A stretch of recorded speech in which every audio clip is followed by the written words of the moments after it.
हमारे पास ऑप्शन है, 4 कंपनीज है हमारे पास, ए बी सी डी, और प्रॉफिट जो हो रहा है वो ए को नॉर्मल हो रहा है, बी को नॉर्मल हो रहा है, सी को नॉर्मल प्रॉफिट हो रहा है, लेकिन कंपनी डी को एक्स्ट्राऑर्डिनरी प्रॉफिट हो रहा है।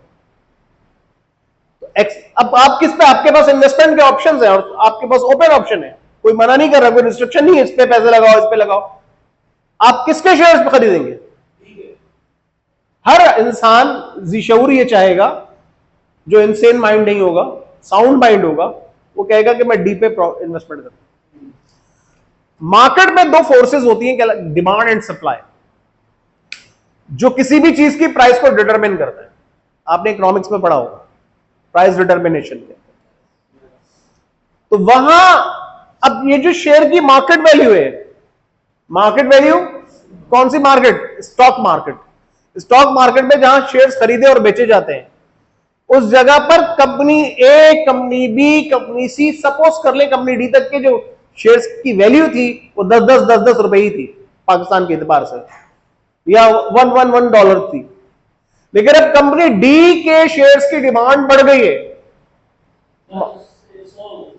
पार वैल्यू तो वही 10 है, लेकिन मार्केट वैल्यू क्या हो जाएगी? इट वुड बी इंक्रीज्ड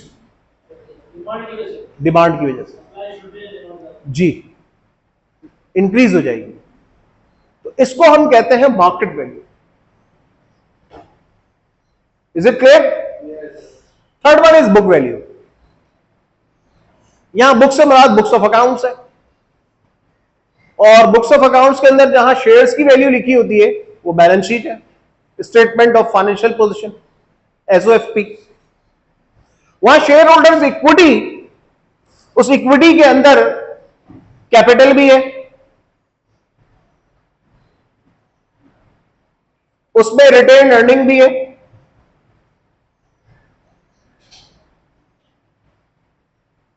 उसके अंदर रिजर्व्स भी हैं, जनरल रिजर्व या स्पेसिफिक रिजर्व्स। अब इसकी कुछ ना कुछ वैल्यू है, फॉर एग्जांपल 20,000 है, ये रिटेन अर्निंग 5,000 है, रिजर्व भी 5,000, तो टोटल अमाउंट कितना हो गया इसका? 30,000। अगर एक शेयर की वैल्यू $1 थी तो हमने 20,000 शेयर इशू कर रखे, पार वैल्यू $1 है। लेकिन अभी ये जो बुक वैल्यू है, टोटल शेयर होल्डर इक्विटी कितनी है? 30,000। तो अगर हम 30,000 को डिवाइडेड बाय 20,000 करेंगे तो अब जो वैल्यू निकल के आएगी $1.5, ये बुक वैल्यू है। रिटेन अर्निंग वही है जो प्रॉफिट मैंने भी बताया था, समझाया था आपको। रिजर्व्स, कंपनी अपने प्रॉफिट में से कुछ रिजर्व रखती, जनरल रिजर्व की बात हुई थी, अभी स्पेसिफिक रिजर्व्स की बात हुई थी, ये वो रिजर्व्स है, set aside for some purposes.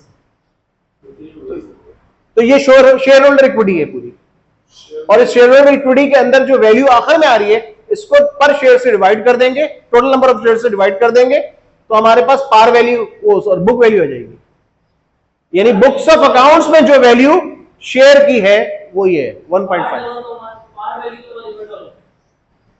Par value पे कैपिटल रिकॉर्ड होगा, बुक वैल्यू यहां पता चल गई हमें, टोटल से डिवाइड कर देंगे। यानी बुक वैल्यू का फॉर्मूला क्या है? Shareholder equity divide by number of issued shares.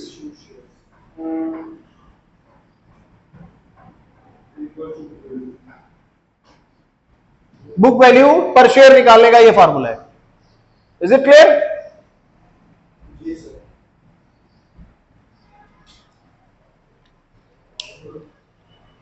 Market value, ये क्लियर हो गया आपको सब कुछ? Par value, market value, book value. अगर इसमें आपको कोई कंफ्यूजन हो, आप मुझे मैसेज कर दीजिएगा, कमेंट्स में क्या लिख दीजिएगा, मैं आपको मजीद इसके बारे में एक्सप्लेनेशन दे दूंगा।